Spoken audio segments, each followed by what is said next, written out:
tesoro, producir sus frutos naturales, él, no tú, sino él, se convierte en 30. Es decir, pasa a ser vaso de barro, pero a 30 sube a una proporción de fruto superior en el hombre. Si permanece, si lo retiene, ciertamente, y no deja que los espinos y los cardos ahoguen esta palabra, y las circunstancias del día a día ahoguen esa palabra, sino que persiste, es decir, va a 60. Y 60 es el máximo de un hombre, es decir, es la capacidad humana de aquel que ha permitido esta tal obra de Cristo. Pero, como dice efectivamente Pablo hablando de la resurrección en Corintios, hay cuerpos terrenales y hay cuerpos celestiales. Entonces, aquel que no solo llega a su capacidad como hombre, sino que en el espíritu le infunde Dios este Cristo, y este lo hace con persistencia hasta el final. Hasta el final, como dice Pablo en Timoteo, lo último que le escribe a Timoteo es exactamente: he guardado la fe y he peleado la buena batalla. Y la ha guardado. Y esto lo dice al final, cuando Dios le dice: Pablo, se te acabó, vas para el polvo. Y le dice: y te espera la corona. Es cuando él está cierto que ha conseguido su premio. Entonces, esa proporción, y esto ha sido un poco de luz más de lo que yo tenía, no está hablando de recompensas, pero de frutos, frutos. Y los frutos se traducen en recompensas. Esto es. De manera que, pero no solo ha sucedido eso, sino que ahora voy a las Escrituras cada vez más alerta de yo no mezclarle nada a lo que allí está escrito, sino que es todo, como dice, ha depositado nuestro Dios este tesoro en vasos de barro para que la excelencia del poder sea de Él y no tuya. Y quiere decir que es ciertamente aquel que queda quieto en Cristo, en la obra que Él hace continuamente y a diario en ti, el que tiene todo el poder. El poder para sujetarte, el poder para hacerte crecer, el poder para mantenerte y limpiarte diariamente, que esto es lo que siempre nos ha ido el Espíritu llevando, que hace este Espíritu dentro de nosotros. Necesita limpiarnos nuestros pies.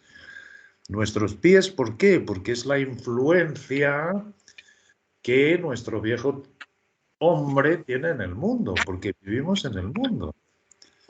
Y nuestro Dios sabe que es una batalla, nuestro Dios sabe que es una pelea, por eso dice: he peleado la buena batalla.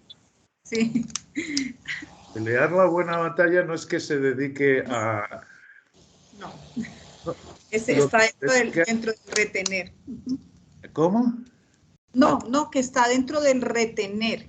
Entra dentro del retener a pesar de las circunstancias, a pesar de que nuestro viejo hombre, y eso también es una doctrina, como volvió a recordarme después de esta iluminación que decía Bullinger, que no pasar por esa terrible experiencia de la ley que nosotros encontramos en nosotros mismos, que se revela contra el conocimiento de Dios, el no tener esa contienda significa perdición. Y significa perdición porque tú estás muy satisfecho con tu vida mundana y ni tan siquiera has entendido que tienes dentro de ti un sustituto. Cuando sabes que tienes este sustituto, ciertamente le permites a Dios esa obra. Y hay ese conflicto de las dos naturalezas, pero este conflicto es lo que nos testifica que somos realmente hijos de Dios y que estamos en la buena corrida. Y bueno, después, cuando llegue mi turno de hablar, os mostraré un poco cómo ahora se han hecho luz, es decir, han caído no solo muchos versículos en el mismo sitio. Esto es lo que hace el Espíritu, nos va confirmando las cosas, las vamos viendo con una pequeña luz, y hay un cierto momento en que se da la tal sunesis, en que todos tus pensamientos fluyen como un río de agua viva. Y ahí lo que ocurre es que van cayendo versículo tras versículo, tras versículo, tras versículo, que hablan del mismo tema. Y no solo, sino que vemos en la unidad de la palabra este mismo principio. Y cosas que nos parecían antes que cómo cambian de sentido, por qué, lo que... muchas preguntas de cómo no entendemos las Escrituras. Ahora se hace una luz en el que ves efectivamente que nuestro Dios quita los ojos de los hombres, quita los ojos de tu antigua creación y lo pone todo en Cristo. Eso es lo que haré después, explicándolo cómo se ha hecho muy eficaz, muy sencillo verlo, y vamos a verlo todos.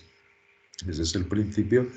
Por eso estoy entusiasmado. Es decir, no que esto sea ahora ya bomba, no. Vuelve a ser lo mismo, pero sí que son afirmaciones en que nuestro Dios ciertamente se cumple él mismo. Él dice, después de que hayáis padecido un poco de tiempo, os arraigue, confirme y fortalezca. Esto ha servido esta semana de sanación, utilizando nuestro Dios, en este caso, este miembro, Álvaro. Bueno, entonces vamos a continuar. Ya después vamos a tratar de encajar en lo que Juan está diciendo, porque sí tomé varias de las cosas que tú estás diciendo para llevarlas a la enseñanza.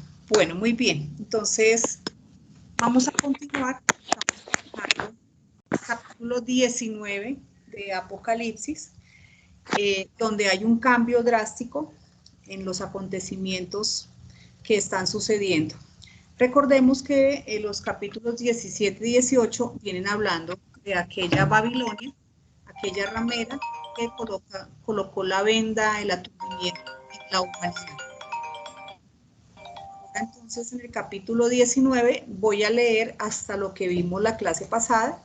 Dice, después de esto oí una gran voz de gran multitud en el cielo que decía, aleluya, salvación, honra y gloria y poder son del Señor Dios nuestro, porque sus juicios son verdaderos y justos, pues ha juzgado a la gran ramera que ha corrompido la tierra con su fornicación y ha vengado la sangre de sus siervos de la mano de ella. Otra vez dijeron, aleluya, y el humo de ella sube por los siglos de los siglos. Y los 24 ancianos y los 4 seres vivientes se postraron en tierra y adoraron a Dios, que estaba sentado en el trono, y decían, amén, aleluya. Y salió del trono una voz que decía, alabad a nuestro Dios, todos sus siervos y todos los que teméis, así pequeños como grandes. Y oí como la voz de una gran multitud, como el estruendo de muchas aguas, y como la voz de grandes truenos que decía, aleluya, porque el Señor nuestro, Dios Todopoderoso, reina. Gocémonos y alegrémonos y démosle gloria, porque han llegado las bodas del Cordero y su esposa se ha preparado. Bueno, muy bien. Entonces, como les venía diciendo, ese capítulo 19 es un contraste total con lo que se venía hablando acerca de cómo terminó esta Babilonia incendiada, raída de la tierra, y los mercaderes y los gobernadores en lamento, ¿sí? En contraste, ahora todo el cielo clama, ¿sí? Acerca de lo que está sucediendo, de los juicios justos. Viene un primer aleluya debido a los juicios justos de Dios, porque el castigo, aunque parece muy duro, está muy merecido y justo, porque Babilonia corrompió la tierra con sus fornicaciones, enseñó a pecar a otros y persiguió a quienes no la seguían. Hubo un segundo aleluya que está relacionado ahora específicamente con ese juicio sobre Babilonia. Entonces recordemos que este juicio lo que quiere decir es que esa Babilonia va a estar ardiendo durante el tiempo del milenio. Viene un tercer aleluya y a todo este júbilo, a esta explosión de alegría, se unen los 24 ancianos y los 4 seres vivientes, se unen para adorar al que está sentado en el trono. Viene un cuarto aleluya y es donde se exhorta a todos, a esa gran multitud, a los siervos que están allí, a pequeños y grandes, a unirse a esta adoración. Y hay relámpagos, voces y truenos que están asociados con los juicios justos. Este último aleluya resuena con mucha más fuerza, pues la razón de toda esta alabanza es que el Señor Dios Todopoderoso reina. El universo va a ser sometido a la voluntad del único y legítimo Rey, porque Él es el Todopoderoso, y aunque en este momento todavía no se ha materializado, todos los coros celestiales celebran como un hecho ya consumado. Entonces, es el contraste de lo que está sucediendo en la tierra, que hay desolación, lamento, y lo que está en los cielos. Bien, viene luego una gran alabanza y un anuncio muy especial. Apocalipsis 19:7 dice, gocémonos y alegrémonos y démosle gloria porque han llegado las bodas del Cordero y su esposa se ha preparado y a ella se le ha concedido que se vista de lino fino, limpio y resplandeciente, porque el lino fino es las acciones justas de los santos. Y el ángel me dijo, escribe, bienaventurados los que son llamados a la cena de las bodas del Cordero, y me dijo, estas son palabras verdaderas de Dios. Bien, las alabanzas en el cielo de esta gran multitud, de los 24 ancianos, de los 4 seres vivientes y de todos los grandes y pequeños, están motivadas por estas bodas del Cordero y por el regreso de Cristo a la tierra para juzgar y gobernar como Rey de Reyes a las naciones durante el tiempo del milenio. Entonces hay todo está listo, hay mucho júbilo en el cielo. Entonces empezamos la clase pasada a mirar quién es esa esposa que se ha preparado. Y lo primero que vimos es que en el Antiguo Testamento está escrito que la esposa es Israel. Y vimos los versículos en Isaías, en Oseas. Bien, entonces Dios llamó a todo su pueblo, les hizo un llamado, les hizo una invitación a ser parte de esa esposa, ¿sí? Aun cuando Dios sabía que esta mujer le era infiel, yendo tras otros amantes. Recordemos que aquí hay una simbología mostrando a Israel como una mujer, y esta mujer no es fiel a Dios, sino que ella se va tras los dioses de otras naciones, fornica con ellos, y Dios por eso, aun cuando él sabe eso, le hace la invitación a todo Israel a que sean su esposa. Bien, ¿cómo sabemos si todo Israel aceptó o no aceptó ser la esposa? Entonces vamos a una parábola que está en Mateo, que es la parábola de los convidados, donde, bueno, voy a leerla, dice Mateo 22:1, respondiendo Jesús les volvió a hablar por parábolas diciendo, el reino de los cielos es semejante a un rey que hizo fiesta de bodas a su hijo. Está refiriéndose a las bodas, a las mismas bodas del Cordero, ¿sí? Han llegado las bodas del Cordero.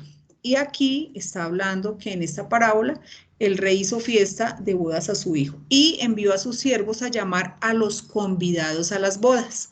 Mas estos no quisieron venir. Volvió a enviar a otros siervos diciendo, decide a los convidados, he aquí he preparado mi comida, mis toros y animales engordados han sido muertos y todo está dispuesto, venid a las bodas.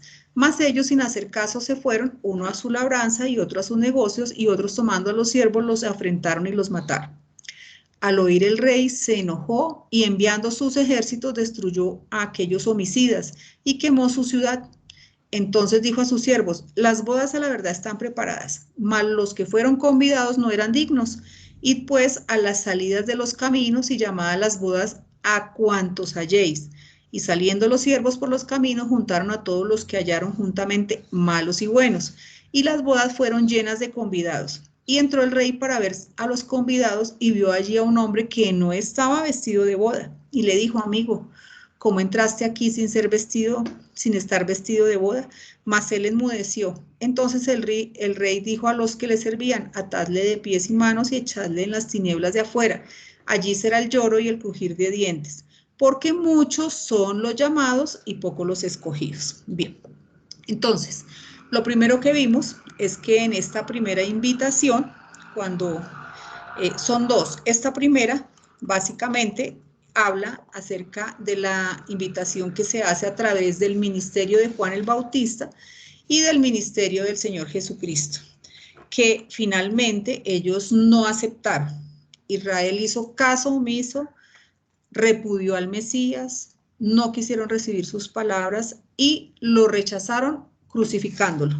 Y no hubo arrepentimiento como nación. Ellos no aceptaron esta invitación. Entonces, ahí es cuando nosotros ya podemos hacer lo que Juan decía, esa sunesis, que es ese entendimiento, ese río que fluye y uniendo todas estas piezas. Como Israel no quiso en esta primera invitación aceptar, entonces efectivamente está aquí registrado como en la parábola de la higuera estéril. Recordemos que Israel debía como nación arrepentirse, aceptar a su rey, pero ellos no lo quisieron hacer. Por eso aquí en Lucas 13:6 dice, también dijo esta parábola, tenía un hombre una higuera plantada en su viña, y recordemos que la viña es el Señor Jesucristo, estaban ahí, ellos que eran la higuera, Israel, y vino a buscar fruto en ella, y no lo halló, y dijo al viñador, he aquí hace 3 años que vengo a buscar fruto en esta higuera, y no lo hallo, córtala, pues ¿para qué inutiliza también la tierra? Él entonces respondiéndole le dijo, Señor, déjala todavía este año hasta que yo cabe alrededor de ella y la abone, y si diere fruto bien, y si no la cortarás después. Bien, estos 3 años que se le dieron buscando que ellos dieran fruto, son los 3 años que estuvo el Señor Jesucristo haciendo su ministerio con ellos, ¿sí? Invitándolos, diciéndoles, el reino de los cielos se ha acercado, arrepiéntanse. Entonces, finalmente, nacionalmente Israel se secó rápidamente. Ellos no produjeron fruto. Y esto está en Mateo 21:19. Y viendo una higuera cerca del camino, vino a ella y no halló nada en ella, sino hojas solamente, y dijo, nunca jamás nazca de ti fruto. Y luego se secó la higuera. Viendo esto, los discípulos decían maravillados, ¿cómo es que se secó enseguida la higuera?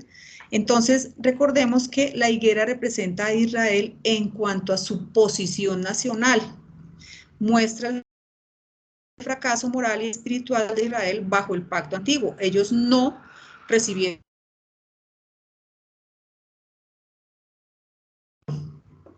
Y entonces, en su abierta oposición y dureza de corazón, fueron estériles. Pero en vez de ser cortado al final de los 3 años el árbol, ¿qué hace Dios? Les da una nueva oportunidad, y esta oportunidad es durante el tiempo de Hechos, ¿sí? Miremos que aquí dice que la iban a cortar y él le dice, Señor, déjame todavía este año, ¿sí? Hasta que yo cabe, la abone, o sea, vuelva y la componga a ver si diera fruto. Entonces dice, bueno, démosle esta otra oportunidad. Bien, entonces vamos para la segunda invitación, donde dice, volvió a enviar otros siervos diciendo, decid a los convidados, estoy en Mateo 22:4, he aquí he preparado mi comida, mis toros y animales engordados han sido muertos, y todo está dispuesto, venid a las bodas. Mas ellos sin hacer caso se fueron, uno a su labranza y otros a sus negocios, y otros tomando a los siervos los afrentaron y los mataron. Efectivamente, esta segunda invitación ya tiene un ingrediente más. Los toros y los animales engordados habían sido muertos. Es decir, que efectivamente ya el Señor Jesucristo había pasado por la muerte, ¿sí? Y ya Él había sido el sacrificio. Entonces, este tiempo que siguió, este tiempo más que se le dio a Israel, es durante el tiempo de los hechos. Y efectivamente fue un tiempo donde hubo violenta oposición. Recordemos que allí fue donde apedrearon a Esteban, donde perseguían a los que habían estado con el Señor Jesucristo. Bien, este tiempo de hechos, que es la segunda invitación que se hace, inicia desde el momento en que el Señor Jesucristo asciende a los cielos hasta el repudio hasta el rechazo, y repudio del repetido llamamiento hecho por Pablo a la nación de Israel, rogándoles que se arrepintiesen como nación.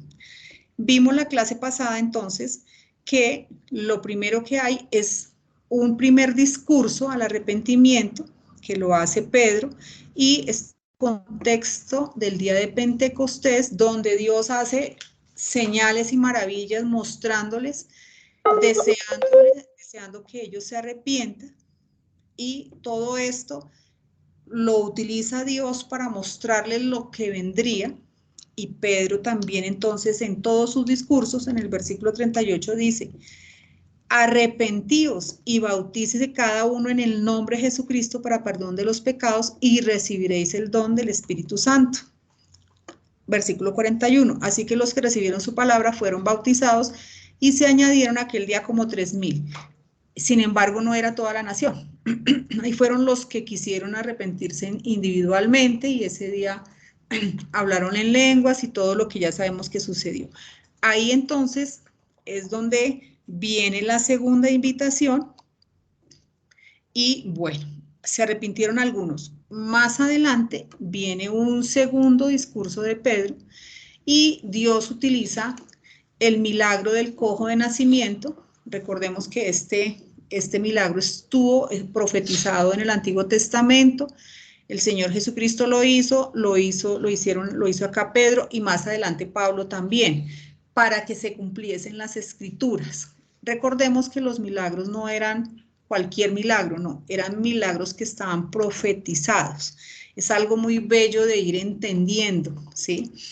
Vuelve Pedro y utilizan esta sanidad que le habían hecho a este cojo, y les recuerda, otra vez les dice, versículo 15, y matasteis al autor de la vida, es decir, esa primera oportunidad, a quien Dios ha resucitado de los muertos, de lo cual nosotros somos testigos, versículo 3:16, y por la fe de su nombre, a este que vosotros veis y conocéis, le ha confirmado su nombre, ¿sí? Entonces, más adelante les dice en el versículo 17, mas ahora, hermanos, sé que por ignorancia lo habéis hecho, como también vuestros gobernantes.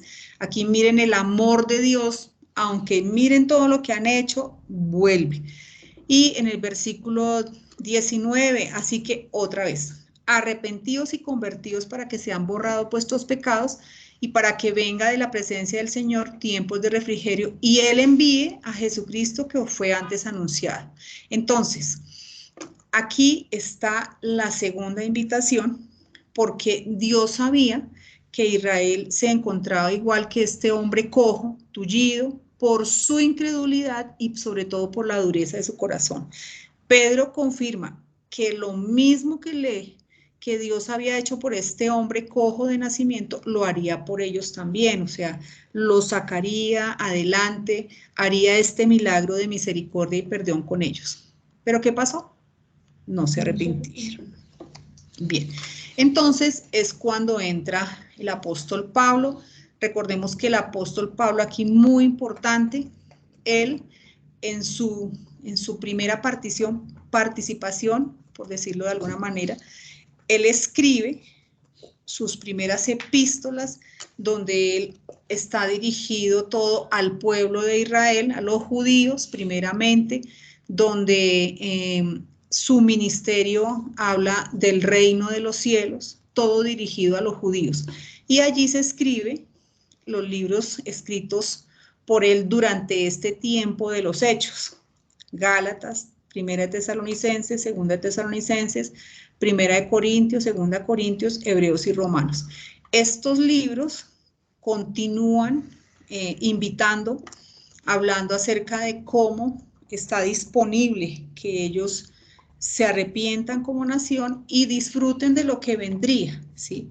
Entonces dice en Hechos 9:15, y el Señor le dijo, ve, porque instrumento escogido me es este para llevar mi nombre en presencia de los gentiles y de reyes y de los hijos de Israel en las primeras epístolas, porque yo te mostraré cuánto le es necesario padecer por mi nombre. En Hechos 26:20, sino que anuncié primeramente a los que están en Damasco y en Jerusalén y por toda la tierra de Judea y a los gentiles que se arrepintiesen y se convirtiesen a Dios haciendo obras dignas de arrepentimiento. A Pablo, de todas maneras, recordemos que él perseguía a la iglesia, ¿sí? Bien, entonces, él fue mandado a los de la dispersión a que les hablase la palabra, hablando acerca del reino de Dios. Y aquí ya en la última parte, en Hechos 28-23, después de haber estado por varios sitios y hablarles, invitarles al arrepentimiento, miren lo que sucede, dice en Hechos 28-23. Y habiéndole señalado un día, vinieron a él, o sea, a Pablo, muchos a la posada, a los cuales les declaraba y les testificaba el reino de Dios desde la mañana hasta la tarde, persuadiéndoles acerca de Jesús, tanto por la ley de Moisés como por los profetas. Y algunos asentían a lo que decía, pero otros no creían. Y como no estuviesen de acuerdo entre sí, al retirarse les dijo Pablo esta palabra, bien habló el Espíritu Santo por medio del profeta Isaías a nuestros padres diciendo, recordemos que esto fue también pronunciado 3 solemnes veces. En Hechos 28-26, ve a este pueblo y diles, de oído oiréis y no entenderéis, y viendo veréis y no percibiréis, porque el corazón de este pueblo se ha engrosado. Ahí está la razón. Y con los oídos oyeron pesadamente, y sus ojos han cerrado, para que no vean con los ojos y oigan con los oídos y entiendan de corazón, y se conviertan, y yo los sane. Sabed pues que a los gentiles es enviada esta salvación, y ellos oirán. Y cuando hubo dicho esto, los judíos se fueron teniendo gran discusión entre sí. Entonces, aquí, en esta segunda invitación que hablaron Pedro y Pablo, el pueblo no se arrepintió, ¿sí? No quiso, no entendieron, repudiaron inicialmente al Cristo, lo crucificaron y este año más que tuvieron, no. Entonces, la posterior oportunidad para producir fruto correspondió a la renovación de la oferta de la misericordia en los hechos. Pero una vez más la palabra profética se estaba cumpliendo. Israel no podía arrepentirse por su corazón engrosado y altivo. Ya en Isaías había sido profetizado, en el tiempo del Señor Jesucristo, aquí no. Su incredulidad y su repudio hacia Cristo resultó en la posposición del propósito terrenal del reino de Dios. Bien, ¿qué sucedió? Aquí es algo muy importante que nosotros ya lo debemos entender. El árbol, recordemos, es cortado, pero no desenraizado. De otra manera, Israel no podría tener lugar en el futuro con los propósitos de Dios. Entonces, el árbol fue cortado porque ellos no quisieron y Pablo ya se fue efectivamente a los gentiles, pero el árbol no fue desenraizado. Recordemos que nosotros ya vimos en Apocalipsis el tiempo de los 2 testigos, ¿se acuerdan? Entonces, como el árbol no fue desenraizado, él volverá a crecer, digámoslo, otra vez Dios va a reconectar en el Apocalipsis las promesas. Por ahora, Israel se encuentra loatni, no es mi pueblo. Bien, muy importante. En Romanos 11:17 dice, pues si algunas de las ramas fueron desgajadas y tú siendo olivo silvestre, ha sido injertado en lugar de ellas y ha sido hecho participante de la raíz y de la rica savia del olivo. Entonces, los gentiles, es decir, las naciones, han llegado al llamamiento de Romanos para alimentarse de la savia de los judíos. ¿Eso qué quiere decir? Que ahora los gentiles van a ser injertados ellos a las promesas de Israel, ¿sí? Ya no hay dones del Espíritu Santo, pero hay una esperanza que es la esperanza del rapto, ¿sí? Algunas ramas han sido desgajadas, pero el olivo no se corta ni se seca. Recordemos que él está ahí, la raíz. Otras ramas que proceden de un olivo silvestre han sido injertadas en su lugar y las ramas cortadas serán injertadas de nuevo en su propio olivo más adelante, cuando efectivamente Dios reactive en el tiempo de los dos testigos todas las promesas que tiene para ellos y va a restablecer también sus privilegios. Entonces, es muy importante que nosotros vayamos teniendo el hilo. Este llamamiento fue para la esposa, Israel, pero vamos viendo cómo el pueblo, la nación como tal, no quiso, iba rechazando las invitaciones y finalmente terminó de esta manera. Terminó el árbol cortado, Dios los llama Loadmi, no es mi pueblo, está la raíz, fueron injertados otras ramas de un olivo silvestre, que son los gentiles, ¿sí? Y las verdaderas hojas fueron desgajadas porque no quisieron participar. Bien, Jesucristo desde antes ya había hecho referencia, para que nosotros vayamos entendiendo, a la bendición que tendrían los gentiles, por lo cual en muchas ocasiones los judíos se llenaron de ira. Ya desde antes hubo, digamos, los tipos en el Antiguo Testamento donde Dios mostraba su amor para con los gentiles, algo que para el pueblo judío era terrible, porque recuerden que parte de su venda era creerse en los muy especiales. Veamos o recordemos en Lucas 4:25, dice, y en verdad os digo que muchas viudas había en Israel en los días de Elías, y eso es cierto, cuando el cielo fue cerrado por 3 años y 6 meses, y hubo una gran hambre en toda la tierra. ¿Se acuerdan de la viuda de Sarepta? De Sarepta de Sidón. Pero a ninguna de ellas fue enviado Elías, sino a una mujer viuda en Sarepta de Sidón. Y fíjense que ella no era judía, ella era gentil, pertenecía a las naciones. Sin embargo, Dios la bendijo a ella y no a ninguna otra viuda de las de Israel. Ese es un ejemplo de lo que Dios haría, ¿sí? en tipo con los gentiles en el futuro. Y dice acá en el versículo 27, Lucas 4:27, y muchos leprosos había en Israel en el tiempo del profeta Eliseo, pero ninguno de ellos fue limpiado, sino Naamán el sirio. Entonces, él era de Siria, no pertenecía al pueblo. Al oír estas cosas, todos en la sinagoga, pues, ¿qué hicieron? Se llenaron de ira. Y levantándose, le echaron fuera de la ciudad y le llevaron hasta la cumbre del monte, sobre el cual estaba edificada la ciudad de ellos, para despeñarle. Su deseo era matar al Señor Jesucristo. Mas él pasó por en medio de ellos y se fue. Entonces, fijémonos que aquí podemos ir viendo la venda que tenía, de la cual hablábamos hace 8 días, que Israel tenía su venda y estaban engañados creyendo que ellos eran, pues, tomaban ciertos versículos para ellos, ¿sí? Bien, muy importante, todo estuvo abierto, inclusive Jesucristo estuvo de pie esperando el arrepentimiento de su pueblo para volver, pero como no se arrepintieron, entonces se sentó. Dice en Santiago 5:9, hermanos, no os quejéis unos contra otros para que no seáis condenados. He aquí el juez, el Señor Jesucristo, está delante de la puerta. Aquí en Santiago dice, porque el Señor no se había sentado todavía, sino que se hallaba como lo vio Esteban, todavía en pie, esperando el arrepentimiento de Israel. En Hechos 7:55 está lo que acabo de decir. Pero Esteban, lleno del Espíritu Santo, puesto los ojos en el cielo, vio la gloria de Dios y a Jesús que estaba a la diestra de Dios. Y dijo, he aquí veo los cielos abiertos y al Hijo del Hombre que está en la diestra de Dios. Él nunca lo vio sentado. Como no hubo arrepentimiento nacional, como ellos no aceptaron su invitación al banquete, entonces Jesucristo se sentó.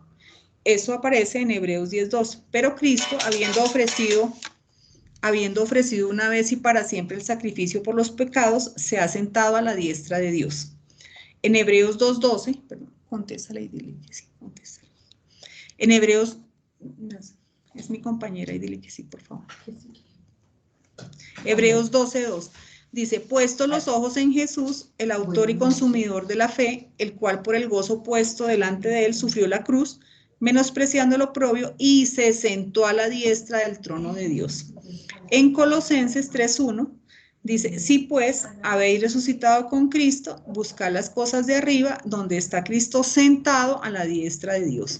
Entonces, todo esto encaja. Israel no se quiso arrepentir. Entonces, inclusive el Señor Jesucristo se sentó, porque ya no vendría, sino ya está como está ahora sentado. Bien, entonces, ya vimos que ya pasaron las dos invitaciones a la boda. Entonces, aquí ya podemos ir entendiendo, aunque Israel fue todo llamado a ser parte de la esposa, fijémonos que como nación no quisieron, ¿cierto? Sino ciertos grupos, ciertas personas se fueron añadiendo a lo que Dios estaba llamándolos. Ahora entonces continuemos el relato. Dice, una vez pasaron las dos invitaciones de las bodas, dice en Mateo 22:7, al oír el rey, se enojó y enviando sus ejércitos destruyó a aquellos homicidas y quemó su ciudad. Entonces dijo a sus siervos, las bodas a la verdad están preparadas, mas los que fueron convidados no eran dignos. Bien, id pues a las salidas de los caminos y llamad a las bodas a cuantos halléis. Entonces, como ellos no quisieron, entonces, bueno, que venga el que esté por ahí. Y saliendo sus siervos por los caminos se juntaron y todos los que hallaron juntamente malos y buenos, y las bodas fueron llenas de convidados. Y entró el rey para ver a estos convidados y vio a un hombre que no estaba vestido de boda y le dijo, amigo, ¿cómo entraste aquí sin estar vestido de boda? Mas él enmudeció. Entonces el rey dijo a los que servían, atadle de pies y manos y echarle las tinieblas de afuera, allí será el lloro y el crujir de dientes, porque muchos son los llamados y pocos los escogidos. Entonces, no hay más invitaciones posteriores, sino la venida de los juicios, empezando con que el rey envía sus ejércitos y destruye a los asesinos e incendia su ciudad. Esto es una predicción, una profecía de la terrible destrucción de Jerusalén en el año 70, que la ciudad fue sitiada, quemada, bueno, allí terminó. Ahora, hay un detalle aquí que habla que los que estaban vestidos de Cristo, pero hubo uno que no lo estaba. Entonces recordemos, dice que al entrar el rey vio uno que no estaba vestido de bodas, no estaba no de Cristo sino de bodas. Entonces recordemos que en esa cultura las personas poseían una o dos, máximo 3 túnicas. Así que para la celebración de una gran fiesta, el rey era el que daba las vestiduras apropiadas. Por lo tanto, el rey ordenó a sus siervos que lo ataran y lo echaran en las tinieblas afuera, donde allí será el lloro y el crujir de dientes. Entonces, bienaventurados todos los que son convidados al banquete, y eso es cierto. Por eso las vírgenes sabias van a entrar y habrá otras que no. Cuando habla de el lloro y el crujir de dientes, ya Juan nos ha explicado, es una expresión usada para el remordimiento experimentado por sufrir, en este caso, la pérdida de la recompensa. Recordemos que todos los que llegan al banquete, por supuesto que son salvos, ¿sí? Lo que se está hablando acá son de las recompensas y además de los asientos del gobierno durante el milenio.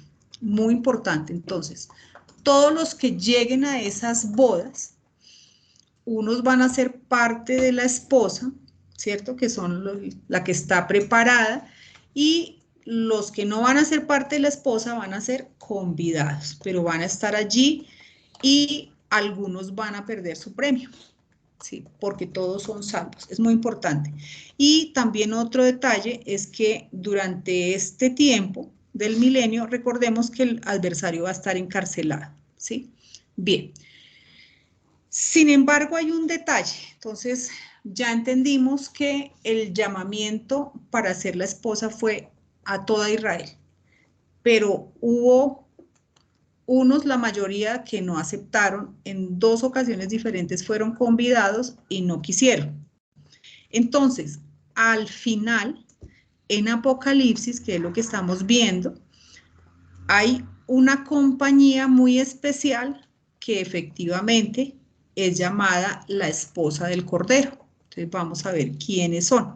Entonces, inicialmente está Israel, que es llamada la esposa del Cordero, pero los llamó a todos y ya vimos que no todos, muchos, la mayoría no aceptaron esta invitación a ser la esposa. Al final, a esta compañía de la Jerusalén celestial es llamada la esposa del Cordero. Y eso está registrado en Apocalipsis 21:1. Dice, vi un cielo nuevo y una tierra nueva. Entonces, fíjense que esto ya es mucho más adelante. No estamos en el milenio, sino es más adelante, porque el primer cielo y la primera tierra pasaron y el mar ya no existía más. Y yo, Juan, vi la santa ciudad, la nueva Jerusalén, descender del cielo de Dios, dispuesta como una esposa ataviada para su marido. Versículo 9. Vino entonces a mí uno de los 7 ángeles que tenía las 7 copas llenas de las 7 plagas postreras y habló conmigo diciendo, ven acá, yo te mostraré la desposada, la esposa del Cordero. Y me llevó en espíritu a un monte grande y alto y me mostró la gran ciudad santa de Jerusalén que descendía del cielo de Dios. Bien, entonces, aquí ya podemos entender.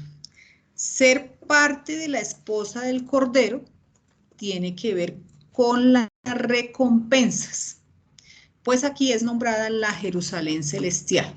Entonces, ya vamos armando aquí para poder entender quiénes serán en últimas la esposa del Cordero. Bueno, entonces, miremos y recordemos quién es esa Jerusalén celestial. ¿Quién es? Bien, recordemos que esa Jerusalén celestial, hay una compañía que hace parte de esta Jerusalén celestial, que son la compañía llamada el Hijo Varón, que esta nosotros la vimos ya cuando miramos Apocalipsis 12. Y este Hijo Varón representa a los vencedores de todos los tiempos. En Apocalipsis 12:5 dice, y ella dio a luz un hijo varón. Y nosotros, cuando estudiamos esa parte de Apocalipsis, entendimos que este hijo varón, además de ser un tipo del Señor Jesucristo, que vimos todo lo del nacimiento y etcétera, también vimos que es una compañía muy especial. Dice que este hijo varón que regirá con vara de hierro a todas las naciones, y su hijo fue arrebatado para Dios y para su trono. Este hijo varón nace en medio de la angustia, del tiempo más difícil de la humanidad, en este caso Apocalipsis, y por todos los juicios que están cayendo. Recordemos que el Apocalipsis está dirigido a los vencedores del tiempo futuro. Entonces, hasta este tiempo hay unos vencedores, pero hacen falta los de Apocalipsis, los de más adelante. Aquellos que hayan creído a los anuncios de las iglesias, entre ellos están, por supuesto, los 144,000 sellados, quienes hacen parte de esta compañía llamado el Hijo, cuya mujer en alumbramiento es perseguida por el dragón. Bueno, entonces, vamos haciendo las unesis. ¿Quiénes componen la compañía llamada el Hijo de la Mujer? Entonces, son los vencedores de todos los tiempos. ¿Quiénes son los vencedores de todos los tiempos? Aquellos que despreciaron su vida hasta la muerte y creyeron más allá. Recordemos que al mismo Abraham esperaba era la ciudad celestial, o sea, cuyo constructor es Dios. Todos los que nombra hebreos, que Dios los conoce. Nosotros no podemos decir estos o los otros, sino Dios sabe quién se negó y quién fue más allá, quién padeció, quién se hizo como un niño de pecho, quién estuvo siendo el más humilde. Ellos hacen parte de este hijo de la mujer. Son la mayoría judíos, claro, y algunos gentiles que se fueron sumando a esta esperanza. Recordemos que algunas hojas fueron injertadas a este olivo, ganando pues los mismos privilegios, ¿sí? Y el premio para estos vencedores de todos los tiempos es la Jerusalén celestial, que también es llamada la iglesia de los primogénitos. Eso está registrado en Hebreos 12:22. Entonces, vamos aquí concluyendo. Aquí está lo más importante para poder tener claridad, porque estamos llegando a una parte muy especial donde el propósito de Dios era ver esta fiesta, estas bodas del Cordero, allí se está concretando. Y estamos hablando de todos los tiempos. Entonces, todo Israel fue llamado para que tuviera el privilegio de ser la esposa. Todos tuvieron la invitación, ¿sí?, para ser la esposa. Por eso dice, muchos son los llamados y pocos los escogidos, pero no porque Dios quiere, sino porque ellos no quisieron, como ya lo leímos. Bueno, dice Charles Welch, ¿son todos los de Israel la esposa? Si son todos la esposa, entonces ¿quiénes son los convidados? ¿Dónde están los amigos del novio? ¿Dónde están las vírgenes sabias? Entonces, lo que tenemos que empezar a entender o seguir entendiendo es que Dios tiene variedad de compañías dentro del mismo Israel. No todo Israel tiene una misma promesa, sino que hay varias compañías. Fíjense, acabamos de ver el hijo varón, es una compañía formada por los vencedores. Los amigos del novio es otra compañía. Las vírgenes, otra compañía. Entonces, podemos, por lo tanto, entender que a todo Israel se le llama la esposa repudiada, pero de esa esposa algunos tienen el privilegio de pertenecer al remanente, es decir, a la esposa elegida con la cual habrá boda. Esos que se negaron durante todos los tiempos, que fueron vencedores de todos los tiempos, ellos conforman la esposa con la cual el Cordero se casará en el tiempo más adelante. Entonces, el banquete es para todo aquel que entre en las recompensas. Todos los que van a entrar entonces, ¿quiénes van a entrar? Las naciones, por ejemplo. ¿Se acuerdan de las naciones que van a ser perdonadas? Ellas tendrán una parte, porque ellas van a recibir el premio durante los 1000 años. ¿Se acuerdan de la gran multitud? Están también los que son arrebatados. Nosotros también vamos a tener parte, no desde la tierra, sino desde arriba. Entonces, hay diferentes compañías y lo más importante es que Dios los conoce. Cada uno va a tener un sitio dentro de esas recompensas. Y, por último, los moradores de Jerusalén celestial son la esposa del Cordero. Entonces, no todo Israel va a ser la esposa del Cordero, únicamente los vencedores de todos los tiempos. Aquellos que se han mantenido fieles, que han entrado por la puerta angosta. Los demás, todos los que no conformen de Israel, ¿no? Está hablando de Israel, los que no conformen la esposa serán llamados los convidados al banquete. Entonces, es hasta ahí que vamos viendo quiénes van a ser parte de esas recompensas, ¿sí? Y cada uno irá tomando su sitio. Entonces, vamos a dejar ahí. Juan.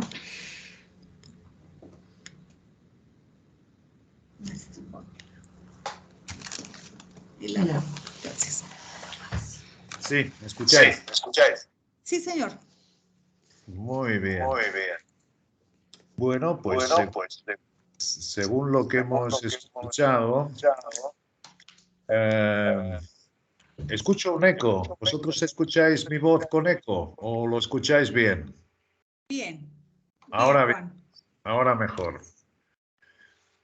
Fíjate cómo comenzamos la reunión y lo que hemos escuchado esta noche, las diversas compañías.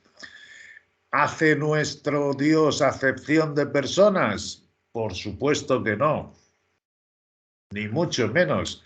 El convite era para todos.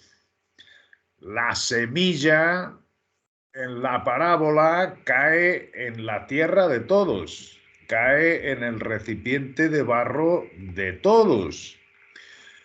Pero hay unos que reciben, entienden y reciben, pero al punto que ellos quieren, así mismo, y dan fruto a 30. Y efectivamente, esos son convidados.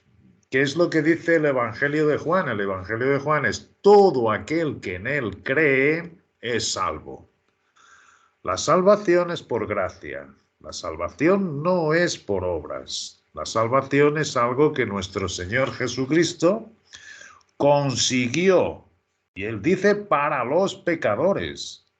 Para los pecadores. Por tanto, nosotros no condenamos a nadie en absoluto, sino que lo que vemos es engrandecerse a Cristo en su obra, y él ciertamente ha conseguido la salvación de todos los hombres.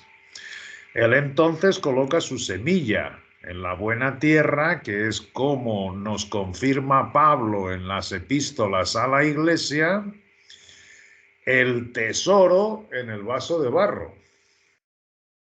El vaso de barro es cada uno de nosotros. El vaso de barro es la tierra donde cayó la buena semilla.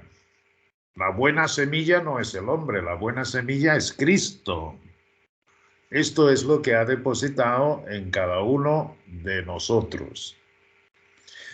¿Quién va a dar fruto a 30? Pues efectivamente aquel que entiende que es Cristo y permite su obra. Pero cada uno lo permite a su cierto grado.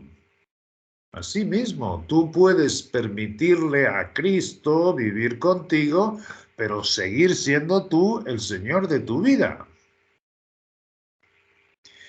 Y puede ser perfectamente que convivas así tu vida entera. Tú eres convidado a las bodas.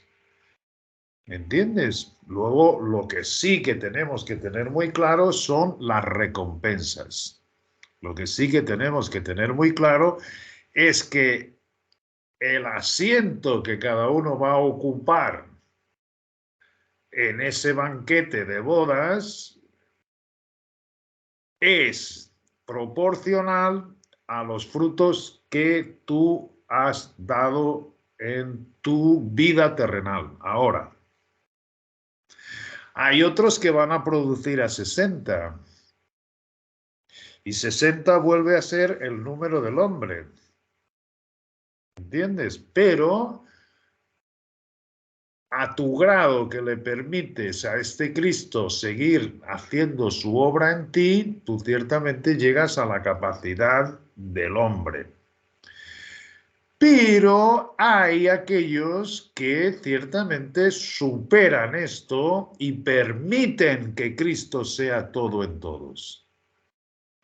Permiten que ciertamente te niegues a ti mismo y permitas el sustituto, permitas la creación que Dios ha puesto en ti. Bueno, pues el que mantenga con persistencia esta nueva creación como Señor de su vida, negándose a sí mismo, hasta el final, no es como comienza, sino hasta el final. Recordar que los que caen la buena simiente entre cardos y espinos son los que los placeres y las presiones de la vida ahogan la palabra. No, la persistencia es hasta el final. ¿Qué sucede entonces? Que ese da los frutos a 100. A 100 son su Cristo, ciertamente se mantiene dando fruto con perseverancia, dice la palabra. Esto es lo que sucedió en Israel. Por eso es que el convite siendo para todos, el remanente del cual nos habla Apocalipsis, del cual nos habla el Antiguo Testamento, cuando el profeta dice, mira cuántos profetas hay de Baal y ninguno ha quedado, sino yo. Y a mí procuran matarme. Profetas de Baal había muchos, pero nuestro Señor le dijo, no, yo tengo conmigo 7.000 de más o menos 2-3 millones de Israel. Él decía 7.000 que no han doblado sus rodillas. Tenía ese remanente. Ese remanente era ciertamente, hacía parte de este número que ha dicho Amparo, que en el Apocalipsis se juntan aquellos que han despreciado su vida hasta la muerte. Qué maravilloso esto de han despreciado su vida hasta la muerte. Esto lo podemos escuchar y pensar, bueno, fueron martirizados. No. En el caso del cuerpo de Cristo, que somos nosotros, no la esposa, hay los que se niegan hasta la muerte. ¿Quiénes son los que se niegan hasta la muerte? Los que dejan al viejo hombre de lado. Por eso tantas exhortaciones a quítate tú del camino, quítate tú, es decir, sabiendo primero esto, que fuiste crucificado en la misma cruz de Jesucristo, considérate ahí. Así has despreciado tu vida hasta la muerte. Y así has permitido que la creación nueva de Cristo en ti siga con perseverancia produciendo los frutos. Es genial. Es lógico, es como nos aparece ciertamente cómo es que estos seres celestiales están continuamente en el Apocalipsis diciendo es justo, santo y bueno nuestro Dios, y él dice que no es injusto para olvidarse de esta obra que tú llevas con él en tu vida personal. Pero nuestro Dios es un Dios muy personal. Nuestro Dios no tiene nada que ver con grupos, denominaciones, nada, en absoluto. Lo que Dios mira es el corazón de cada uno. Por eso él dice que no juzguemos antes de tiempo, no digamos quién es el que va a recibir, como le preguntó la madre de dos de sus discípulos, ¿no? Que cuando estés aquí en tu reino se sienten mis hijos, uno a la izquierda y otro a la derecha. Y ella le dice, no sabes lo que estás pidiendo, porque eso es algo que solo a mi Padre le corresponde. ¿Por qué? Porque es el Padre quien nos conoce a cada uno de nosotros. Así que no nos ocupemos tanto de quién que va a ser, en qué posición va. No, Dios lo sabe. Lo que Dios te dice es que te ocupes tú de tu propia salvación, de que entiendas primero, como está escrito en los 3 relatos de la semilla, entiendas muy bien que es Cristo en ti, la esperanza de gloria. Es el segundo paso, que es entenderlo y recibirlo con mansedumbre, porque puede haber quien llegue a entender esto y diga, por ahí no pasa. Y yo os vuelvo a decir, 90 y muchos % que son creyentes, que son salvos, pero ellos son señores de su vida. Yo le llamo el talón de Aquiles del creyente. Es ciertamente no negarse a sí mismo. Lo entienden, pero no lo reciben. Y hay los que lo entienden, lo reciben y persisten. Como decía Pablo, he terminado la fe, he acabado la fe, he peleado la buena batalla. Esto muy cerca del tiempo de su salir del mundo. Por eso es que Dios le dice, Pablo, te espera la corona. La corona, la recompensa. Pablo va a reinar con Cristo. Es decir, en el milenio, cuando Él venga por segunda vez, que no viene ya como un cordero, sino que viene como Rey de Reyes y Señor de Señores, nada tiene que ver con estos atributos que vino la primera vez de cordero, sino que viene como Rey de Reyes y Señor de Señores. Y ciertamente los que han perseverado, permitiendo su obra en cada uno de ellos, este reinará con él. Este gobernará con él. No solo será heredero de sus bendiciones que ha conseguido para la salvación, sino que además coheredero, copartícipe, participando de sus mismos beneficios. Asimismo, qué bonito la figura que nos pone nuestro Dios en la parábola de los convidados, que había uno que no tenía el vestido.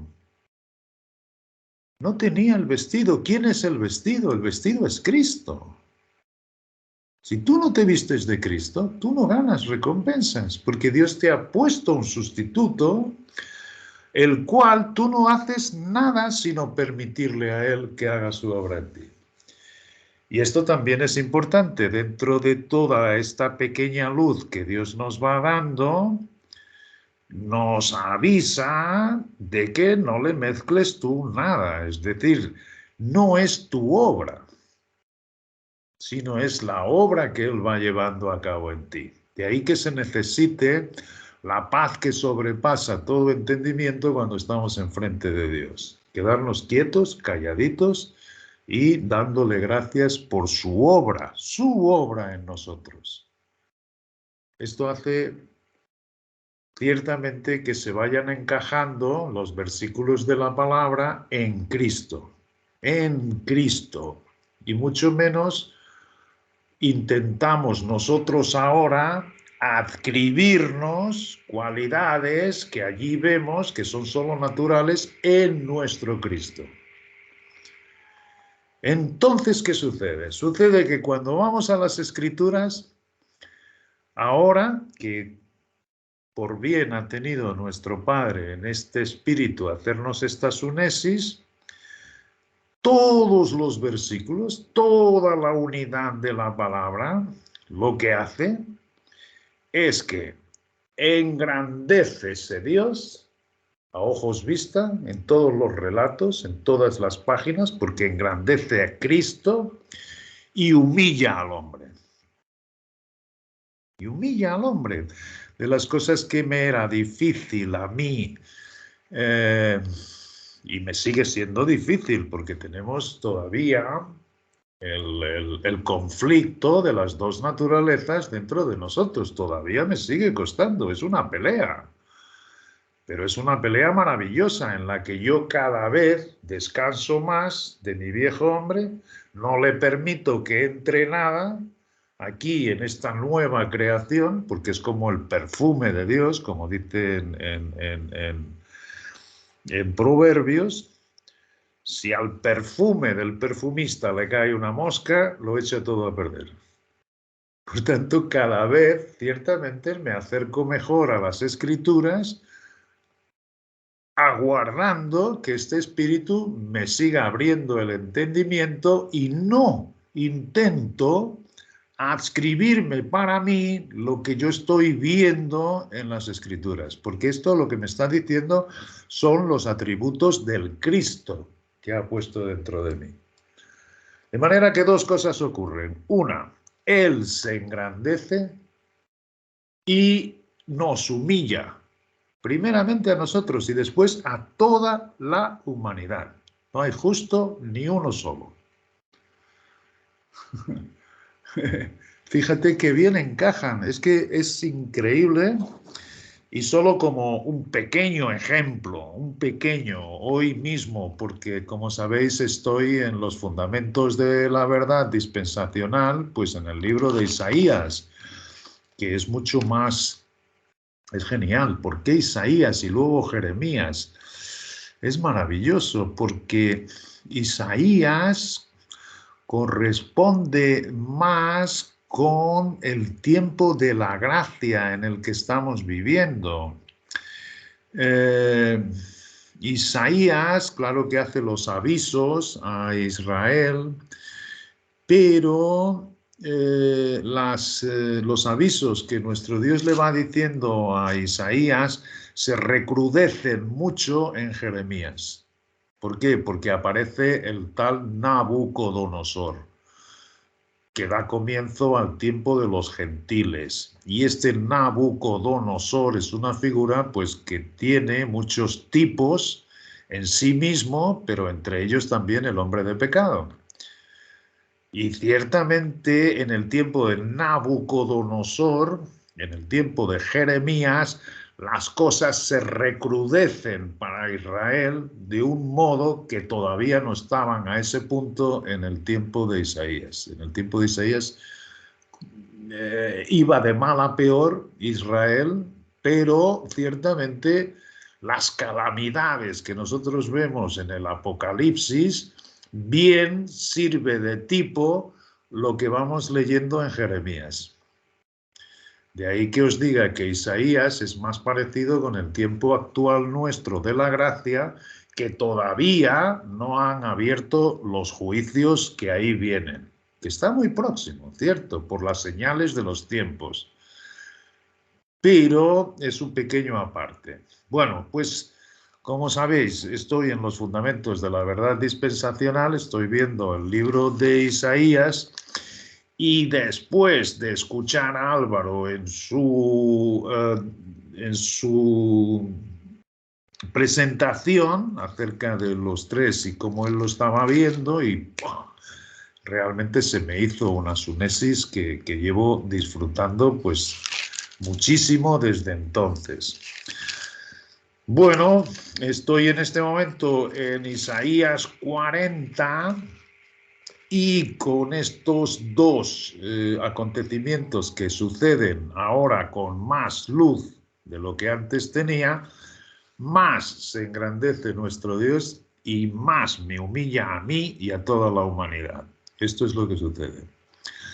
Dice en el capítulo 40, el capítulo 40 es un marco muy importante en el libro de Isaías, es decir, son varias profecías, y el capítulo 40 da inicio a una serie de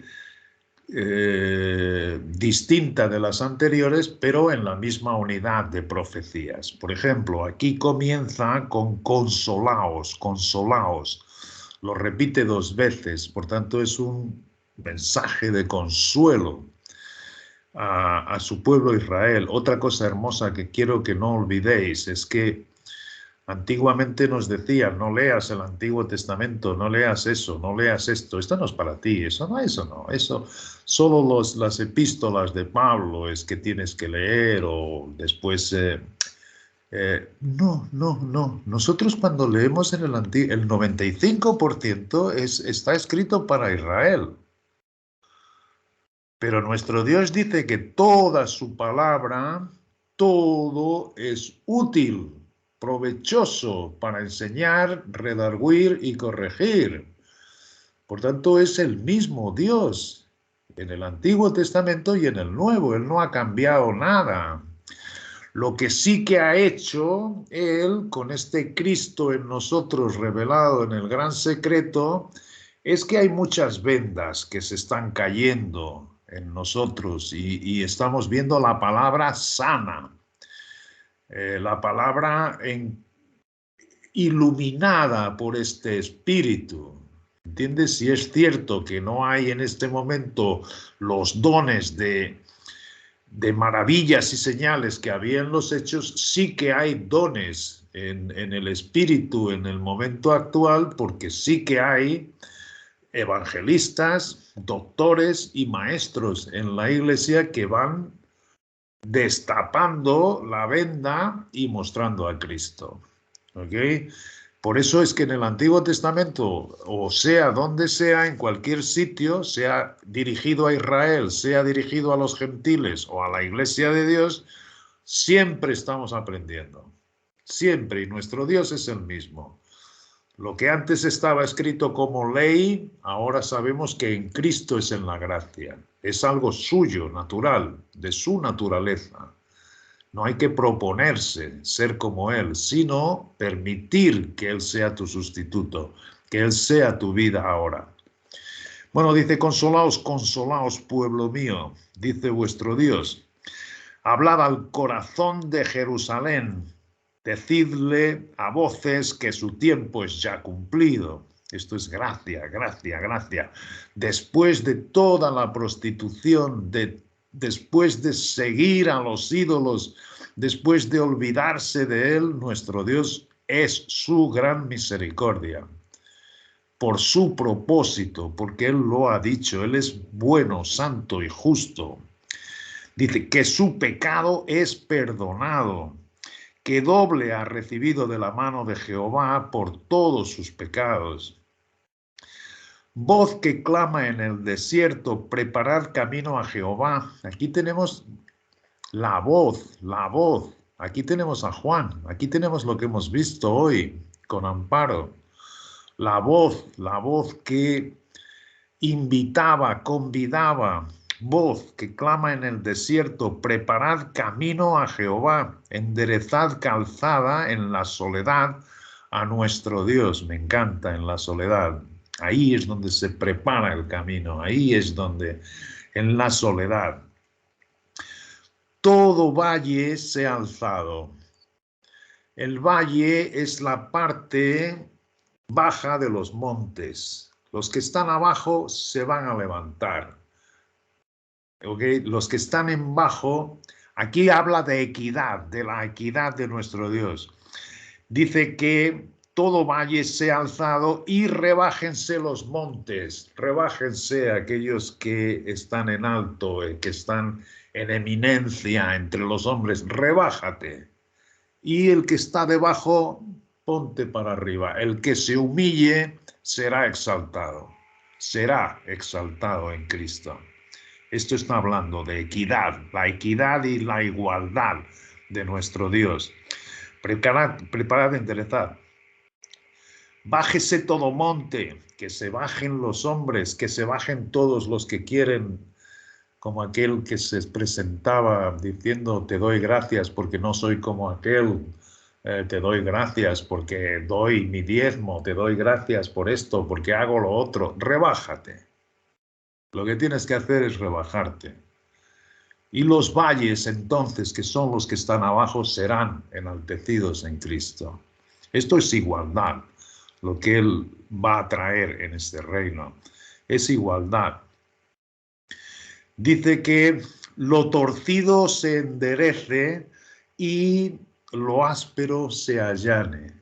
Todo esto nos habla de la igualdad, de la justicia de nuestro Dios, de la equidad de nuestro Dios en el reino venidero. Esto es lo que va a suceder. Esta es su justicia.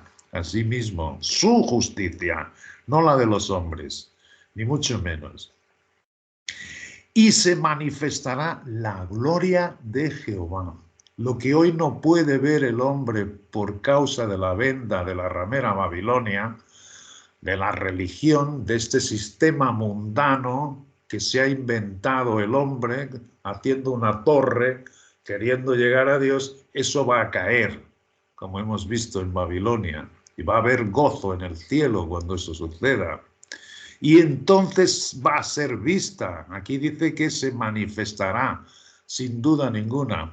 Se manifestará la gloria de Jehová y toda carne juntamente la verá. Esto es maravilloso, que esto no sucede hoy. Dios está oculto, nadie lo ve.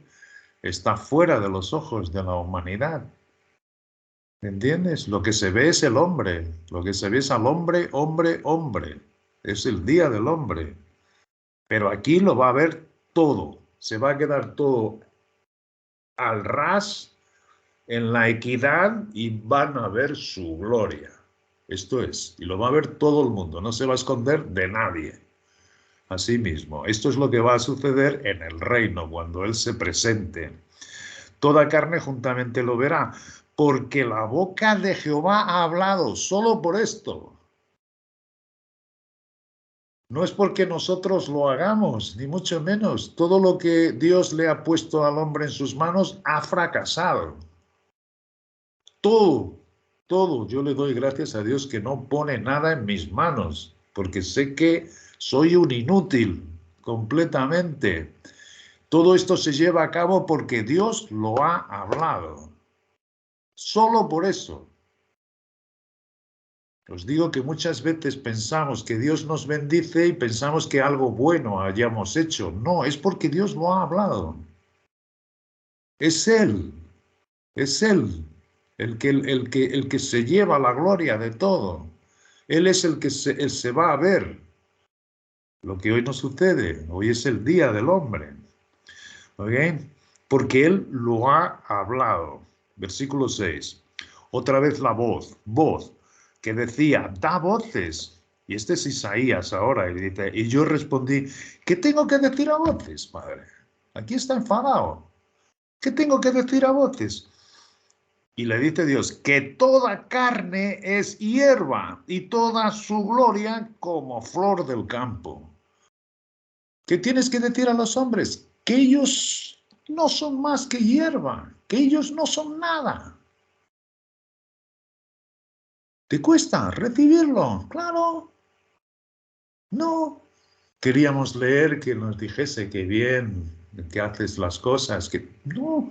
Dígote que nuestro Dios lo primero que hace es humillarnos, primero, rebajarnos, reconocer tu debilidad. Todo hombre nos encaja a nosotros.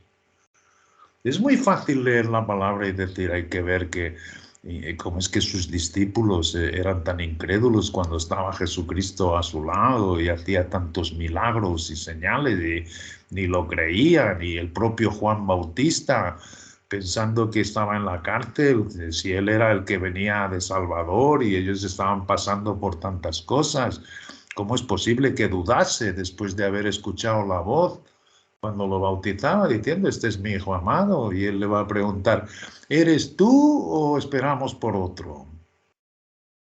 Es muy fácil decir, wow, si hubiésemos sido nosotros, no, hubiéramos hecho, no, todo hombre es hierba. Y te digo que es un descanso aceptarlo, de una vez por todas. No hay justo ni uno solo. Y ciertamente esto es importante, porque esto lo va a repetir aquí cantidad de veces. ¿Qué tengo yo que dar a voces? Que toda carne es hierba y toda su gloria como flor del campo. Y esto lo está viendo Isaías, pero si todos los hombres no valen para nada, ¿qué quieres tú que dé voces? ¿Voces de qué? Así mismo. La hierba se seca, la flor se marchita, porque el viento de Jehová sopló en ella. Ciertamente como hierba es el pueblo. El pueblo, todos los hombres, todo lo que está haciendo aquí es que consideres la condición de todos los hombres y que consideres tu circunstancia, tu debilidad. ¿Qué hace esto? Reposar en los brazos de Dios. Padre, si no eres tú, si no eres tú el que toma las riendas de mi vida en todo, ¿qué quieres? Si soy hierba, ciertamente yo soy hierba, no tengo nada dentro de mí, así mismo. La hierba se seca, la flor se marchita, porque el viento de Jehová sopló en ella, y qué bonito, sopló en ella. Sopló. ¿Qué idea nos viene con soplar? El Espíritu. El Espíritu. Y cuando es el Espíritu que sopla, tú te marchitas. ¿No es hermoso? ¿No es lindo? ¿No hace aquí algo que podría servirnos como diciendo, ay, qué malo es Dios que me está diciendo que soy... No, viene su Espíritu y te marchita. Y debe suceder, además, es algo que debe suceder para que comiencen a aparecer los frutos de Cristo dentro de ti. Eso mismo. Qué bonito, ¿por qué? Porque nos despierta el espíritu cuando vamos leyendo pequeñas palabras, esto de soplar. ¿Os acordáis que fue lo mismo que hizo Jesucristo cuando le dijo, no salgáis de Jerusalén, sino esperad? Y sopló. Y cuando llegó en Jerusalén, sopló, vino ese cierto aliento y se repartieron las lenguas de fuego sobre sus cabezas. ¿Entiendes? Bueno, pues sopló. Y ese sopló está junto con marchita. Qué bonito, qué bien encajan. ¿Has visto? Sécase la hierba, versículo 8, marchítase la flor, mas la palabra de nuestro Dios permanece para siempre. Otra vez la palabra. ¿Quién es la palabra? Cristo es la palabra. ¡Ja! O sea que tú te marchitas y das lugar a Cristo. Y esa es una labor que tiene que suceder todos los días, como había descubierto también Álvaro en la parábola del sembrador. Esto es algo, esto es la buena pelea que decía, tú siempre dejándote de lado para que Cristo resurja dentro de ti con todos sus frutos. Y esta palabra se haga viva en ti y vayas sacando los frutos que Él tiene dentro de sí.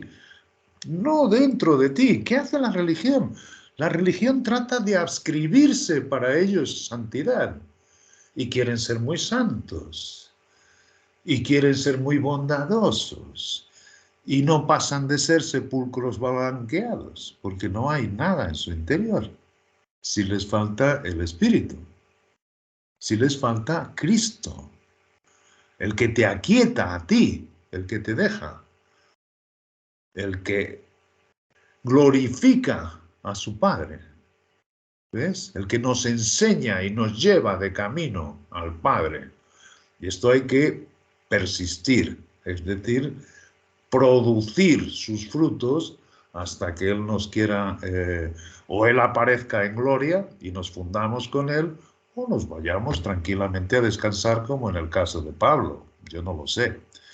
Yo espero todos los días fundirme con Él, pero lo que sea, sea como sea, lo que sí que sucede es que esta palabra se engrandece dentro de ti, y es Cristo, y produce sus frutos. Fíjate qué maravilloso. Esto es genial, porque yo lo leía.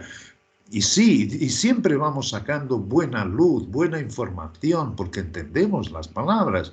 Pero de esta manera, como se ha hecho la sunesis, y ahora entiendo perfectamente que Él continuamente se engrandece y humilla al hombre, estoy más atento. Eso es lo que me ha hecho el Espíritu, dejarme con más atención para que vean las palabras cómo Él se va engrandeciendo. Bueno, pues dice el versículo 8, sécase la hierba, marchítase la flor, que es lo que tiene que suceder, mas la palabra del Dios nuestro permanece para siempre. Yo soy la palabra, dice Cristo. Esa es la que permanece y da fruto. Súbete sobre un monte alto, anunciadora de Sión. Otra vez la voz. Esto es otra vez la voz. Levanta fuertemente tu voz, anunciando. Anunciadora de Jerusalén, levántala, no temas, di a las ciudades de Judá, ved aquí el Dios vuestro. Esto me está hablando efectivamente de su venida, la segunda. Ved aquí a vuestro Dios. O de su venida puede ser también la primera, porque aquí todavía no ha llegado de cuál está hablando, en el contexto tenemos que verlo. Porque en la primera él no levantó la voz.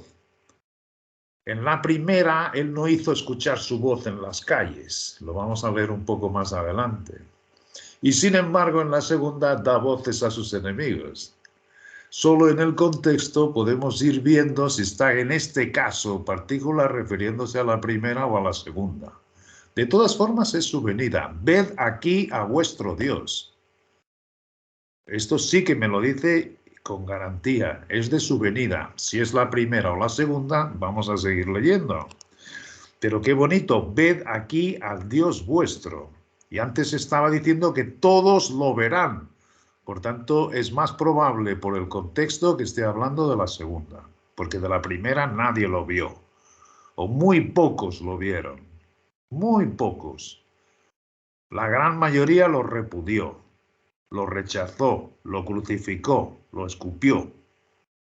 ¿Okay? Pero aquí, dice él, todo ojo lo verá, en su gloria, en su magnificencia. Por tanto, es más probable que esté hablando de la segunda. He aquí que Jehová el Señor vendrá con poder. Entonces esto ya me garantiza que es la segunda. ¿Por qué? Porque la primera vez vino en su humillación.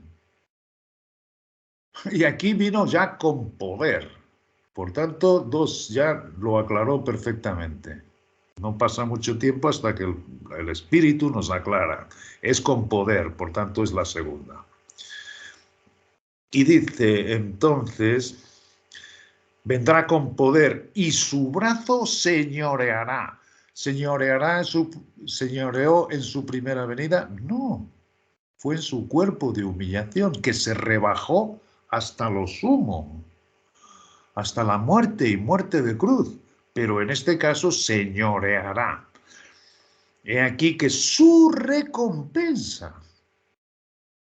Y esto habla, digamos, lo inmediatamente a seguir a esta segunda venida.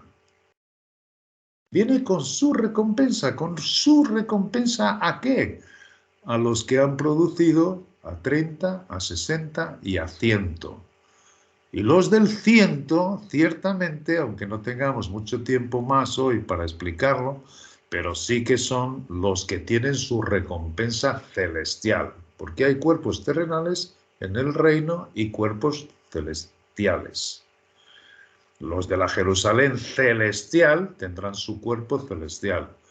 Los que estén por encima de todos los cielos, donde ahora Cristo está sentado, tendrán sus cuerpos celestiales. Y mismo en ese cuerpo también hay, ciertamente, los que tengan sus posiciones conforme Dios los conoce. Conforme Dios los conoce, pero lo que Él conoce de ti es exactamente hasta qué punto permites la obra de Cristo dentro de ti. Dentro de ti, y otra vez vuelvo a avisar que esto no puede depender de nosotros. De nosotros en el sentido que no sea otra cosa sino permitirle, porque la excelencia del poder, y esto es lo que vamos a terminar para que lo veamos bien y no nos confunda y no nos saque nada del reposo, que no nos saque nada de mi paz os dejo, mi paz os doy, yo os la doy, no como el mundo la da, y es una paz que sobrepasa todo entendimiento, ¿okay? Aunque haya ese conflicto, pero hay esa paz, y esto lo dice nuestro Dios precisamente para que reposes en Él, porque la excelencia del poder es suyo. No es tu poder, no es tu capacidad, no es tu... No, todo lo contrario. Todo lo que provenga de ti, tienes que dejarlo como la hierba y ser el Cristo dentro de ti el que sobresale. Entonces dice, fíjate qué hermoso, fíjate, y esto también, como pastor apacentará. Primero Él se ha magnificado en todo lo que hemos leído, pero ahora vemos su ternura, su dulzura. Él como pastor apacentará su rebaño. Es cierto que esto está, el primero que está aquí interpretado es Israel, pero el cuerpo de Cristo usufruye del mismo Dios. Él es el que apacienta. No somos nosotros los que apacentamos al Espíritu, como pensamos muchas veces, sino que es el Espíritu que nos apacienta a nosotros. Aquí ese es su rebaño, pero ciertamente en el cuerpo de Cristo es igual. Su brazo llevará los corderos. No son ellos que llevan al cordero, sino que el brazo lleva a sus corderos. Él es el brazo de Dios. Y el brazo de Dios es una figura recurrente aquí en Isaías, el brazo poderoso de nuestro Dios. Él es el que mueve este espíritu. Él es el que ciertamente apacienta a cada uno de nosotros. Eso es, no nosotros, sino Él. Él llevará los corderos y en su seno los llevará. Qué hermoso. Esto me habla de comunión, esto me habla de ternura, esto me habla de dulzura con cada uno de los suyos. Así mismo, los llevará. Pastoreará suavemente a las recién paridas. ¡Qué hermoso! Las más pequeñitas serán las que él todavía con más dulzura y más suavemente pastoreará. Esto nos habla de la gran ternura, del gran amor de Dios por cada uno de nosotros, aunque esté dirigido a Israel, claro que sí. Pero aquí entramos nosotros, aquí entramos sus miembros. Entramos, ¿por qué? Porque es una cualidad que nuestro Dios jamás la ha perdido. Y entonces Él tiene que manifestar con cada uno de sus compañías, sea Israel, sean de qué compañía sea. Después tenemos, parece un cambio abrupto en la palabra, parece que después de explicarme esta ternura, ahora viene, ¿quién midió las aguas con el hueco de su mano y los cielos con su palmo? Aquí, ¿qué ha pasado aquí? Estaba refiriéndome a su ternura y otra vez se está engrandeciendo Él. Lo que aquí está intentando el Espíritu es ver que nosotros veamos es la gran grandeza que Él tiene. ¿Quién midió las aguas en el hueco de su mano? La misma mano que pastoreaba con ternura a cada uno de sus corderos fue capaz de contener las aguas que están en los mares. Esto lo que me está diciendo es que es un poder que sobrepasa, claro que sí, nuestro entendimiento. Aquí está hablándote de su gran poder. Y por tanto, lo que Él ha hablado, esto se tiene que cumplir irremediablemente. Y que el hombre no va ni a ayudar a que eso suceda, ni a obstruir. Si el adversario no lo puede hacer, ¿cuánto más el hombre? No, esto es por lo que Él ha hablado y ahora te dice cuál es el poder de su palabra, cuál es el poder de Él. Él consigue con la misma mano que lleva con ternura a los corderos, a cada uno de nosotros también.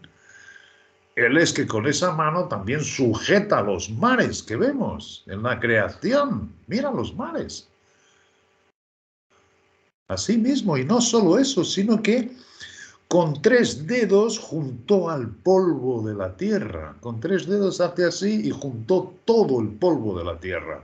Y esto me encanta, otra vez, el polvo de la tierra lo juntó. Esto, aunque no esté aquí muy bien explicado, pero coincide con lo que va a hacer con Israel. Que Él dice que ciertamente los va a juntar de la dispersión y los va a llevar a su territorio. ¿Entiendes? Pero es hermoso cómo lo hace con este poderío. ¿Quién se puede comparar? ¿Qué podemos nosotros hacer para contribuir en esto? No, a ti ya te ha dicho, quítate de ahí. Tú eres hierba. Pon a Cristo, solo con Cristo podrás ver esto. Él es el que te lo muestra en este espíritu que te ha repartido. Así mismo. Con 3 dedos juntó el polvo de la tierra y pesó los montes con balanza y con pesas del collado. Aquí otra vez está hablando de su equidad, las pesas, la balanza justa. Aquí está hablando del cordel, de las medidas de equidad con que Dios va a juzgar realmente en su reino a la humanidad, con esa equidad, con esa mezcla de ternura y de dulzura que nos ha explicado antes. Pero mucho cuidado no perder de vista el gran poder de nuestro Dios, que es capaz de hacer una creación como la que vemos a nuestro alrededor. ¿Quién enseñó al Espíritu de Jehová? ¿Quién hubo antes de él? ¿Podemos entenderlo? Sería estúpido intentar entender a Dios una mera hierba que se marchita. ¿Qué es lo que está haciendo aquí? Engrandecerse Él. no que yo lo entienda, ni quiera entenderlo, ni mucho menos. No, yo cada vez más pequeñito veo que lo tonto que he sido intentando yo... Ay, Dios, a ver cómo hace el hombre, la naturaleza creadora, la madre naturaleza. Hace mil historias y siempre se queda hecho un necio. Nadie puede explicar. Lo que él sí que hace es que se engrandece a ojos vista y además te deja ver que yo soy muy tierno contigo. Y ahí ciertamente el Cristo que llevamos dentro salta de alegría. ¿En dónde vamos a estar mejor que en tu presencia? ¿Dónde voy yo? Aunque no tenga circunstancia ninguna en este mundo que me sea agradable, pero ¿dónde voy a ir? Esto salta naturalmente de nuestro Cristo cuando vemos todo esto. ¿Quién enseñó al Espíritu de Jehová? ¿Le aconsejó enseñándole? Son preguntas que nos hacen desafío. ¿A quién pidió consejo para ser avisado? Tiene mucho humor nuestro Padre. Él utiliza mucho la ironía y utiliza la burla buena, como hacía el profeta cuando estaba viendo a los profetas de Baal todos ajándose. Venga, sí, darle voces. A lo mejor está dormido, ¿eh? A lo mejor está dormido más. Danzar ahí más, que eso es porque no os oye. Venga. Nuestro Dios utiliza la ironía con nosotros y nos desafía así. ¿A mí quién me ha enseñado? ¿A mí quién me ha dado consejos? Y aquí entendemos cómo dice que Él es el primero y el último, el alfa y el omega. Antes de Él no hubo nada y después de Él tampoco habrá. No hay Dios fuera de Él. Todo esto está diciendo. He aquí que las naciones, otra vez, rebajando al hombre, le son como la gota de agua que cae del cubo. Fíjate, como nada. Esto es como ve al hombre, a todos, comenzando por nosotros mismos. Y como menudo polvo en las balanzas le son estimadas. Esto es, el polvo, el barro, la tierra, que es el hombre, como nada, en comparación con él, una gotita de agua que él ha hecho y que se cae del cubo, además, que cae, que está caído. Cae del cubo. El cubo lo llevaba, pero él, ¡pum!, se cayó, la gotita. Eso es en comparación con la grandeza que nos ha mostrado en los versículos anteriores. Qué bonito, qué hermoso. Bueno, podríamos seguir porque esto es tan maravilloso, pero yo os hago pues eso, una exhortación a que leáis y que veáis la lógica que va llevando él engrandeciéndose y humillando, porque ahora entran los ídolos y entra la necedad humana de la religión y de los ídolos. Podemos decir que son solo, bueno, nosotros nunca ya adoramos las tallas y los... no. Pero aquí entra otra cuestión, es que Pablo, en las epístolas del Gran Secreto, nos da una palabra sana. Y la palabra sana ciertamente nos dice que nos alejemos de la avaricia, que es la idolatría. Por tanto, él aquí está ciertamente ridiculizando al hombre que pone sus ojos en las imágenes y la adoración de ídolos, pero Pablo nos quita más venda y nos dice que la avaricia y la codicia es idolatría. ¿Por qué? Porque nuestro Cristo viene todo completo en Dios y no precisamos de nada más que Él. De todo aquello que Él precise, su Padre se lo da con creces. Y no tiene nada que ver con cuestiones materiales, para nada, porque nuestras bendiciones están en los lugares celestiales. De manera que el que ande en este Cristo, no es que no tengamos los pies en la tierra, porque Él dice que nos limpia de toda influencia que tenemos en el mundo. Pero pura y simplemente no nos ocurre lo que al rico, efectivamente, que sus riquezas eran tantas que él se fue muy triste. Mientras que a Zaqueo no le dijo que vendiera todo. Pero sí, es cierto, cualquier cosa que ponemos delante de este Cristo es avaricia. Cualquier cosa que pongamos delante de la creación que Dios ha puesto en cada uno de nosotros es idolatría. Esto es muy fuerte, es muy radical, pero es cierto, está escrito. Y si está escrito es porque nuestro Dios dice, primero entiende, luego recibe y luego ponte a pelear la buena batalla, es decir, admítelo y permite que Él siga haciendo su obra. La tentación aquí es como Nimrod hacer una torre que lleguemos a Dios. Cuando la torre estaba ya en la viña y era Cristo. Por tanto, aquí ciertamente entra esta... Y para terminar, porque ya os digo, lo que es hermoso es eso, es que además tenemos la luz del gran secreto en nosotros también, pero termina diciendo... dice en el versículo 27, para acabar el capítulo 40,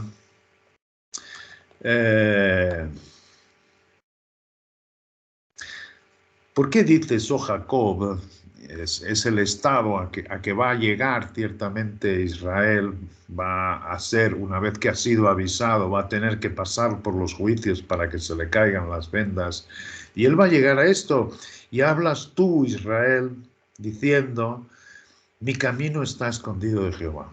Es decir, ¿cómo es que podemos pensar que nosotros no nos escucha, que nosotros no, estoy totalmente desechado. Estoy en una circunstancia, esto me habla mucho de la circunstancia en que se va a encontrar en el tiempo venidero de los juicios el pueblo de Israel por vivir con esta ceguera que tiene en este momento. Y va a llegar realmente a volverse para Dios y pensar que Dios no está con él. ¿Cómo dices tú esto? Que Jehová se escondió y que escondió, que pasó mi juicio. ¿No has sabido, no has oído que el Dios eterno es Jehová, el eterno, el desde el principio, el cual creó los confines de la tierra? No desfallece, Él no se cansa como nosotros, Él no desfallece, ni se fatiga con cansancio. No digas que está oculto, Él está haciendo su obra en ti y Él no desfallece, Él no es como nosotros, no lo compares con nada. Es muy poderoso y su entendimiento no hay quien lo alcance, aunque tú no lo comprendas. Aunque te parezca que está escondido muchas veces de tu vida, que no te responde, Israel. Pero yo desde el principio he sido siempre el mismo. Y luego le pregunta,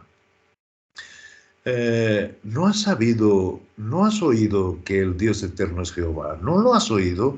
¿Dónde lo iba a oír? En sus escrituras. Tú no tienes contigo que tú eres mi pueblo escogido. Desde el principio te he escogido yo. ¿Cómo te iría a olvidar? Aunque ciertamente me repudiaste y repudiándome yo te hice pasar por todos estos avisos que te estoy siempre diciendo en mi palabra. Pero consolaos, comenzó diciendo este capítulo, consolaos. Y este es el gran amor de Dios que los va a recoger. Entonces termina diciendo, Él da esfuerzo al cansado.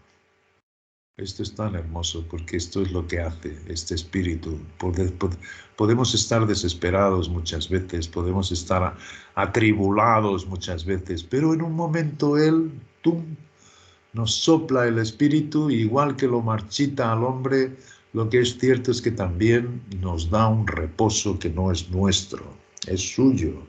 Él es el que da, pero Él es el que da, no eres tú el que ahora voy a tener más paz, porque tú no puedes tener paz, Él es el que te lo da. que hace esto, dependes de Él, literalmente de Él. Y nada, quitas tus ojos de ti mismo. Él da esfuerzo al cansado y multiplica las fuerzas al que no tiene ninguna. ¿Quién es el que no tiene ninguna? El que se ha negado a sí mismo, el que se da por muerto. Ahí sale la fuerza suya de Él, eso mismo. Los muchachos se fatigan y se cansan, los jóvenes flaquean y caen, pero los que esperan a Jehová, los que están quietos, los que en sí mismos han despreciado su vida hasta la muerte y han dejado salir a Cristo, esos son los que esperan a Jehová. Estos, dice nuestro Dios, tendrán nuevas fuerzas. Levantarán alas como las alas del águila. Las águilas están presentadas en el Apocalipsis como los ángeles. Por tanto, levantarán alas, es que tendrán sus cuerpos resucitados como las águilas. Los ángeles.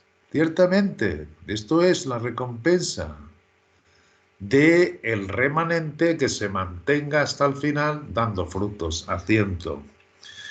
Correrán y no se cansarán, caminarán y no se fatigarán.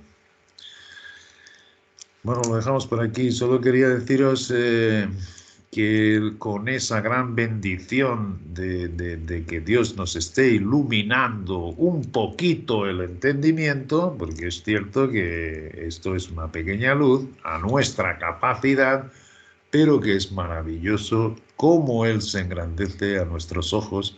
Y esto es lo que Él quiere enseñarnos en sus escrituras con el espíritu de conocimiento y de revelación en el conocimiento de Él, no de nadie más, no de sus instrumentos, sino de Él, de Él. Eso es lo que sucede. Bueno, como siempre, sin palabras, viendo esto de que Él se engrandezca y nosotros nos empequeñezcamos. Bueno, muy bien, un gran tiempo. ¿Alguien desea cerrar con una oración, por favor?